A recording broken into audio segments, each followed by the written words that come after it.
Bem-vindos e bem-vindas ao CSA TV, o seu canal de notícias das Américas em português. Seguem agora os nossos destaques. OIT alerta para a importância da proteção formal do teletrabalho. Joe Biden assumiu a presidência dos Estados Unidos com forte esquema de segurança. E a CEPAL expressa a necessidade de repensar o conceito de desenvolvimento e políticas econômicas na América Latina e Caribe. Na Guatemala, caravana de imigrantes a caminho do México é reprimida com violência. No Brasil, cresce a pressão para a abertura de processo de impeachment contra Jair Bolsonaro. Fiquem agora com o espaço editorial do CSA TV.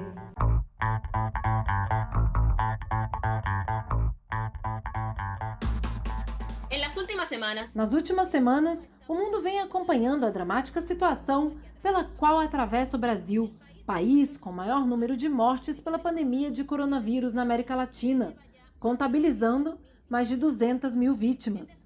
O descaso do governo Bolsonaro, que desde sempre tem minimizado os reais impactos da pandemia, somado à incompetência do ministro da Saúde, General Pazuello, superou todos os limites. Manaus, cidade situada no coração da floresta amazônica, conhecida como pulmão do mundo, ficou sem oxigênio, levando o sistema de saúde ao colapso e milhares de famílias ao desespero. Enquanto o governo Bolsonaro cruzou os braços, a Venezuela ofereceu ajuda ao povo brasileiro, enviando oxigênio para os pacientes que aguardam atendimento nos hospitais de Manaus. Neste momento de calamidade, o Movimento Sindical do Brasil mostrou a sua força e a sua vocação para a solidariedade com aqueles que mais precisam. É por esse motivo que nós, da CSA, celebramos e reconhecemos a assinatura do acordo histórico firmado pelo Fórum das Centrais Sindicais do Brasil com o governo da Venezuela para otimizar e ampliar o fornecimento de oxigênio hospitalar em Manaus. A capital do Amazonas enfrenta a falta desse insumo essencial para os pacientes internados com Covid-19, e este acordo de colaboração e solidariedade de classe permitirá que a Venezuela forneça 80 mil litros por semana de oxigênio hospitalar à capital do Amazonas. As centrais realizarão a mobilização do trabalho logístico que o ministro da Saúde se mostrou incapaz de fazer. E a diplomacia do Brasil abandonou no governo Bolsonaro ao atacar os países irmãos como a República Bolivariana da Venezuela. A CSA, representante de milhões de trabalhadores das Américas, seguirá trabalhando pela união e integração dos nossos países para garantir os direitos básicos para as nossas populações.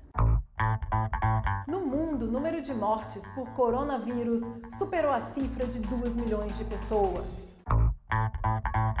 A Organização Mundial da Saúde informou que os casos de coronavírus no mundo superaram a cifra de 93 milhões até a semana passada. E o número de vítimas fatais reportado pelos 194 países membros da OMS superou a marca de 2 milhões de pessoas. Os números foram divididos por regiões, onde o continente americano registrou 41 milhões de casos e a Europa mais de 30 milhões. O Sudeste Asiático, que inclui países como a Índia, a Indonésia e a Tailândia, informaram 12,5 milhões de casos. Já a região do Mediterrâneo Oriental comunicou 5,3 milhões de casos positivos.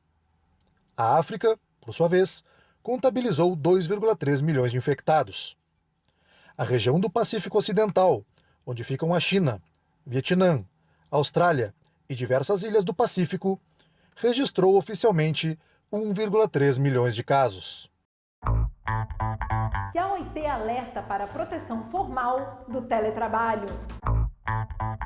Segundo a Organização Internacional do Trabalho, os profissionais que atuam na modalidade de teletrabalho têm enfrentado maiores riscos de precarização. Estes, muitas vezes, trabalham sem contrato e possuem menor grau de acesso a direitos sociais, como reconhecimento previdenciário e menor proteção dos vínculos trabalhistas quando comparados aos profissionais submetidos às jornadas presenciais. Com base nesse cenário, muitos trabalhadores não debatem com seus chefes e empregadores sobre a possibilidade de migrar para o teletrabalho, por medo de perder o emprego ou de ter o seu salário reduzido. Acabam, assim, arriscando a própria saúde e de suas famílias no trabalho presencial em atividades que poderiam ser realizadas desde as suas casas. Para a OIT, parte da solução desses impasses passa pela formalização do teletrabalho. Durante a pandemia de Covid-19, o teletrabalho se disseminou nos setores públicos e privado, que vem se beneficiando com a economia gerada e o aumento do índice de produtividade. A falta de reconhecimento sobre os direitos dos trabalhadores, somada à falsa ideia de que trabalhar desde casa seria um privilégio, faz com que a relação de trabalho seja precarizada, como ocorre em cerca de 90% dos casos nos países de renda baixa ou média. Mesmo as profissões que requerem maior grau de qualificação têm apresentado remuneração inferior aos daqueles trabalhadores que realizam as suas atividades de forma presencial na sua sede de trabalho. No Reino Unido, por exemplo, os trabalhadores em home office recebem, em média, 13% a menos. Nos Estados Unidos, a cifra chega a 22%. Na África do Sul, os teletrabalhadores recebem, em média, 25% a menos. A situação é ainda mais desigual na Argentina, Índia e México, onde o teletrabalho chega a receber 50% a menos do que o trabalho presencial. Além dos salários mais baixos e da falta de proteção social, os profissionais em teletrabalho ficam à margem da participação em sindicatos e de acordos coletivos. Antes da pandemia, a OIT estimava que 260 milhões de trabalhadores estavam em home office, 7,9% dos empregos no mundo. Desse total, 56%, ou 147 milhões, eram mulheres. Números que demonstram a necessidade de corrigir os rumos do futuro do trabalho para os próximos anos. E a CEPAL expressa a necessidade de repensar o conceito de desenvolvimento de políticas econômicas para a América Latina e Caribe. Alicia Bárcena, secretária executiva da CEPAL, alerta que é necessário repensar o conceito de desenvolvimento para reformar as políticas econômicas da região. Para Bárcena, a América Latina e o Caribe precisam de mais igualdade, solidariedade e cooperação internacional para atuar no controle da pandemia de Covid-19. Para a CEPAL, os problemas estruturais de ordem histórica e econômica, como a desigualdade social, foram agravados em 2020. O PIB regional caiu 7,7% e poderá apresentar uma recuperação de 3,7% em 2021. Na América Latina e Caribe, a pobreza aumentou atingindo 208 milhões de pessoas. Deste total, 78 milhões estão em situação de pobreza extrema. Outra preocupação da CEPAL é a redução em 14% do volume total de exportações, combinada com o aumento do desemprego, que chegou a 10,7% nos países da região. Esses fatores se somam ao aumento da informalidade e à falta de acesso à internet, que atinge mais de 40 milhões de lares na América Latina e no Caribe. E na China, a economia registrou um crescimento de 2,3% em 2020. O PIB da China cresceu 2,3% em 2020. Dados que confirmam que a economia do país resistiu à pandemia de Covid-19 em um contexto de retração econômica mundial. Esse resultado é o mais fraco desde 1966.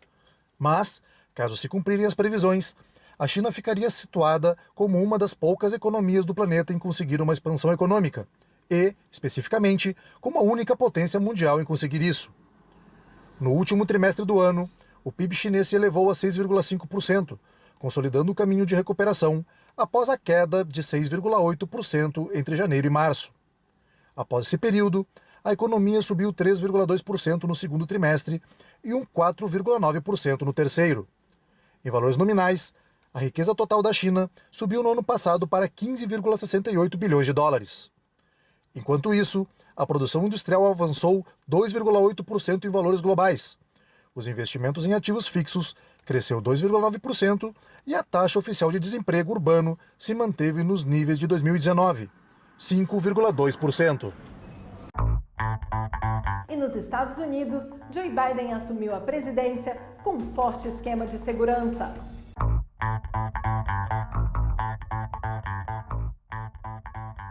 Em uma cerimônia solene marcada pela pandemia de coronavírus, em meio a um forte esquema de segurança, Joe Biden tomou posse como 46º presidente da história dos Estados Unidos. Na cerimônia, Kamala Harris fez história ao se tornar a primeira mulher negra e a primeira pessoa de origem asiática a ocupar a vice-presidência do país. Biden fez o seu juramento sobre a mesma Bíblia que tem utilizado ao longo de sua carreira política, um exemplar que pertence à sua família desde 1893 e que chamou a atenção pela sua largura. A posse colocou um ponto final nos turbulentos 4 anos da presidência de Donald Trump, que se tornou o primeiro presidente em 152 anos a não participar do ato de investidura do seu sucessor. Na cerimônia marcada pela participação dos ex-presidentes Barack Obama e George W. Bush, o hino nacional foi cantado por Lady Gaga. Em seguida, Jennifer Lopez fez um gesto de reconhecimento aos imigrantes ao cantar This Land is Your Land. Esta terra é sua terra. O encerramento ficou por conta de Amanda Gorman, poeta negra de 22 anos que se tornou a pessoa mais jovem em recitar um poema numa posse presidencial. A jovem comoveu o público ao proclamar que o país entra em uma era de redenção. A cerimônia contou com o maior esquema de segurança visto em posses presidenciais, com 25 mil militares da Guarda Nacional mobilizados, 5 vezes maior do que o contingente presente no Iraque e no Afeganistão. E no Brasil, cresce a pressão para a abertura do processo de impeachment contra Jair Bolsonaro.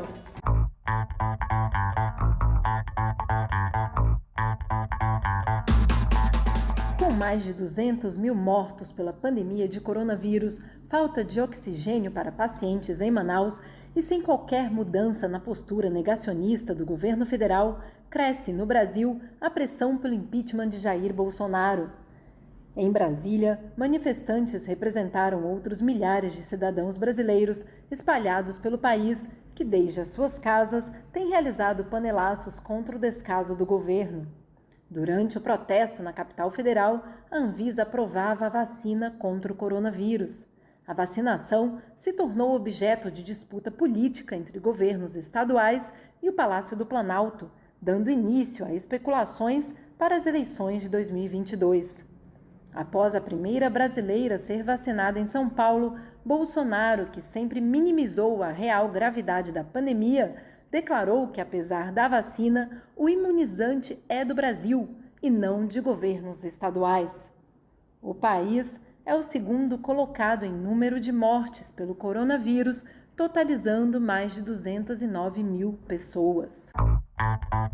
E na Guatemala, a caravana de imigrantes com destino ao México foi reprimida com violência.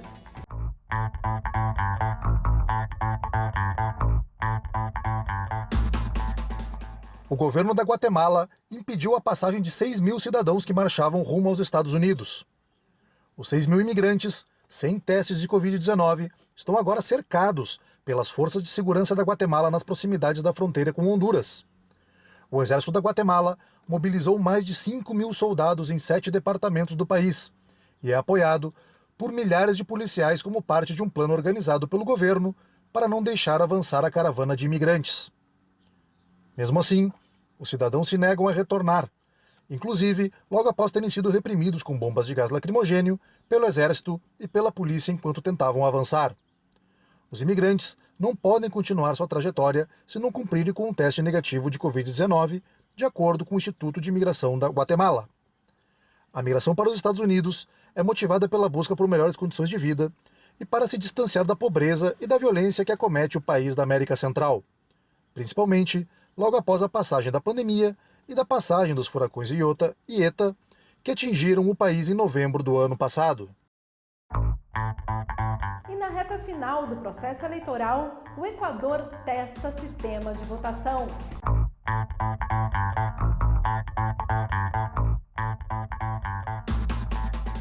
O Equador está na reta final da campanha eleitoral e, nesta semana, realizou uma simulação de votação, assim como o fechamento do último debate convocado pelo Conselho Nacional Eleitoral.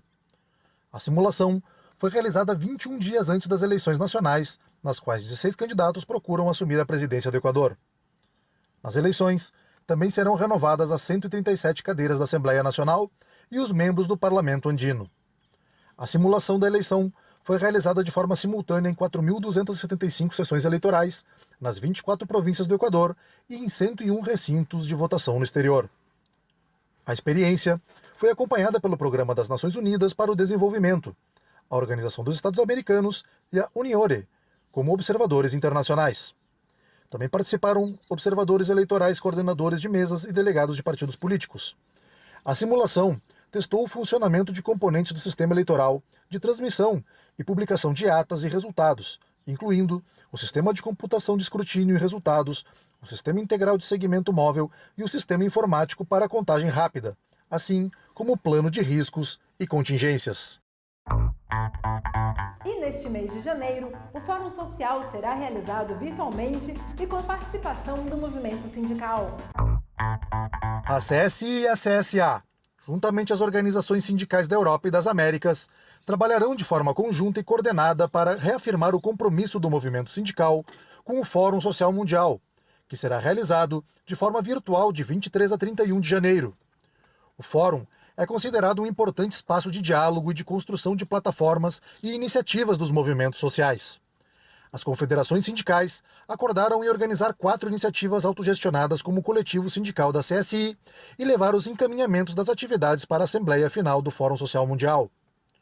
A atividade integra a mobilização dos movimentos sociais para o Fórum Econômico Mundial, que ocorrerá em Singapura em maio de 2021. As 4 iniciativas são: domingo 24 de janeiro, Paz e Guerra. Terça-feira, 26 de janeiro, Novo Contrato Social. Quarta-feira, 27 de janeiro, ou quinta-feira, 28 de janeiro, Justiça Social. Sexta-feira, 29 de janeiro, Justiça Econômica. E a CSA realizou o seminário virtual das mulheres trabalhadoras de Honduras. No dia 14 de janeiro, a CSA realizou o seminário virtual das Juventudes Trabalhadoras de Honduras. O evento debateu os desafios enfrentados pela juventude diante dos impactos da pandemia e dos desastres naturais ocorridos no país em 2020. Participaram do seminário Fanny Erazo, representante da CUT Honduras no Comitê das Mulheres Trabalhadoras das Américas, Lucia Virril, analista do Centro de Estudos para a Democracia, e Arax Majorga, coordenadora da Comissão Juvenil da CUT Honduras. O painel foi moderado por Nayeli Domingues, vice-coordenadora da Comissão da Juventude da CUT Honduras. Fanny Erazo falou sobre a situação das mulheres no país. Segundo ela, em Honduras não se reconhece que o trabalho doméstico é responsabilidade de todos os membros da família. O núcleo familiar é fruto da violência estrutural que vive o país e as mulheres que sofrem com os impactos físicos e psicológicos dessa violência estrutural. Para Lucia Virril, Honduras enfrenta uma grave crise econômica, principalmente pela queda das exportações. Segundo ela, os custos estão sendo pagos pela população e uma parte da dívida se deve à gestão autoritária da crise. Honduras está em um estado de total impotência estrutural e política, e a dívida física e emocional é paga pelos trabalhadores. Arax Majorga encerrou o seminário destacando que Honduras tem uma população muito jovem e, por isso, a juventude representa uma grande força política, social e produtiva. No entanto, os baixos índices de saúde e educação no país dificultam o desenvolvimento desse segmento da população. O seminário completo pode ser visto na página da CSA no Facebook. Na Bélgica, o ministro da Economia apresentará uma proposta para mudança na lei trabalhista. Esta e outras notícias no próximo bloco.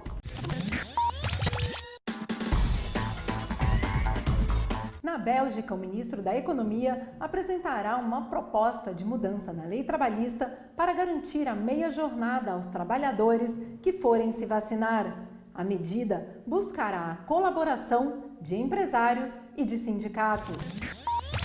O Fundo Monetário Internacional espera que a Argentina apresente um plano econômico de médio prazo. Segundo o FMI, a medida visa restabelecer a confiança e garantir a proteção dos mais vulneráveis. Nas próximas semanas, o FMI retomará as negociações com a Argentina para concretizar o programa financeiro após o stand-by vigente desde 2018. Legado do governo neoliberal de Maurício Macri.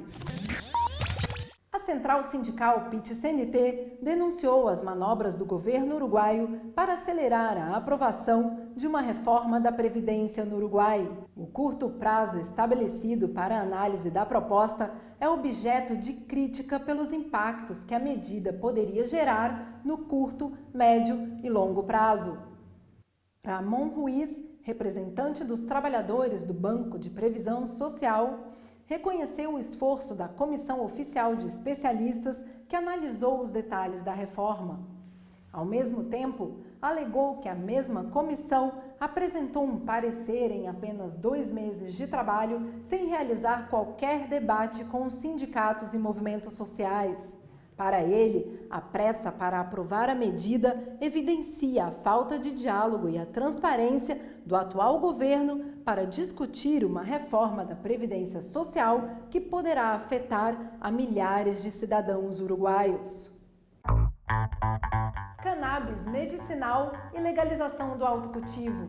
Essas são as reivindicações dos pacientes peruanos que sofrem de doenças crônicas.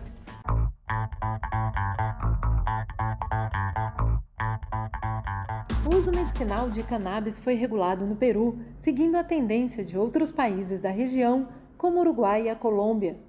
Mesmo assim, a distribuição dos medicamentos à base de cannabis segue restrito aos laboratórios e a comercialização dos insumos ocorre apenas em 3 farmácias de Lima, capital do país. Por esse motivo, um projeto de lei que tramita no parlamento peruano busca autorizar o autocultivo e o cultivo associativo com prescrição médica para garantir o acesso de pacientes e seus familiares. Em 2017, ano que foi aprovada a lei, o Peru teve uma vitória cultural, mas não foi suficiente para as pessoas com doenças crônicas, que seguiram recorrendo ao mercado paralelo para poder obter o cannabis medicinal. A atriz e ativista Francesca Brivio, que sofre de mastocitose sistêmica, conta a sua experiência e como a cannabis medicinal ajudou no tratamento de sua doença, chegando a substituir o uso de 32 comprimidos. Segundo ela, o uso da cannabis permitiu que pudesse relaxar, e o uso moderado não apenas ajudou animicamente, como também aliviou as dores provocadas pela doença crônica.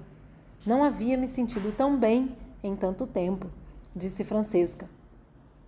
Alguns médicos destacam os efeitos comprovadamente benéficos da cannabis medicinal como ansiolítico, antidepressivo e anti-inflamatório.